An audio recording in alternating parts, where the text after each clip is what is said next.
like these videos, like the series on how it drags me on, it demands and it commands. Subscribe.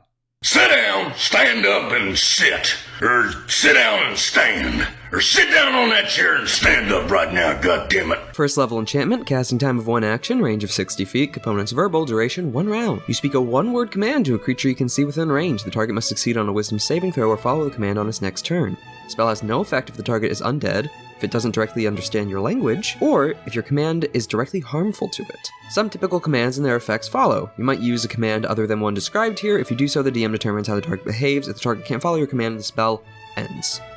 Been a while, another list. Approach. The target moves towards you by the shortest and most direct route, ending its turn if it moves within 5 feet of you. Drop. The target drops whatever it is holding and then ends its turn. Flee. The target spends its turn moving away from you by the fastest available means. Grovel. The target falls prone and then ends its turn. Halt. The target doesn't move and takes no actions. A flying creature stays aloft provided it is able to do so. If it must move to stay aloft, it flies the minimum distance needed to remain in the air. At higher levels, when you cast a spell using spell slot 2nd level or higher, you can affect 1 additional creature for each spell slot above 1st. The creature must be within 30 feet of each other when you target them.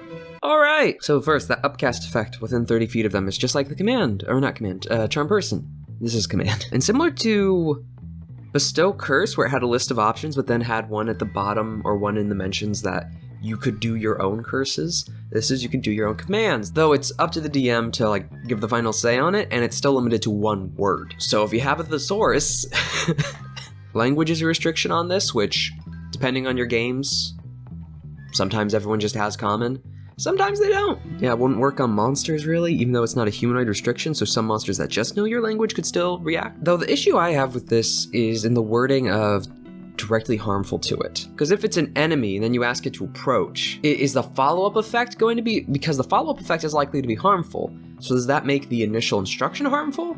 Or is it only directly harmful if the approach that turn will hurt them? Like if they're literally going to be moving into a spike pit or fleeing and jump or let go or something, like if they're on a rope and you ask them to let go. With this though, it's 1st level enchantment, so it's a good throwaway. Also it's 1 round, not concentration, verbal. 60 feet's not a bad distance for what it does. A creative use I've seen of this in one of my games that kind of caught me off guard, but we ran with it. So, long time ago, a bunch of these hags and the players were fighting over this control, jeweled pearl thing that was controlling Madrid. It's like water genie. And one of the sea hags finally got a hold of it in this coven after it was thrown down some stairs, but they had to use their action everything to get it, so they couldn't command. Then one of my other players who just casts command and just says consume. Wasn't directly harmful. The jeweled thing was small enough. The sea hag just ate the controlling piece of jewelry. Uh-oh. So if you have anyone with small enough items in their hand already, consumes a word. Also another one of laugh, if you want someone to be spotted or sabotaged. There's also people who argue that you can say certain phrases that would act as a distraction or would break concentration. I don't know about that one. If you just say stop, I could just see that as stop moving. Would that be stop concentrating? Or someone said dispel. Does stopping concentration count as a dispel? Anyway, I'm getting to that's semantics for you and your DM to find out. I don't rule it as such, at least that specific phrase. If they do something else, that can be entertaining, yeah. Or cast a different spell, but then you can just say cast.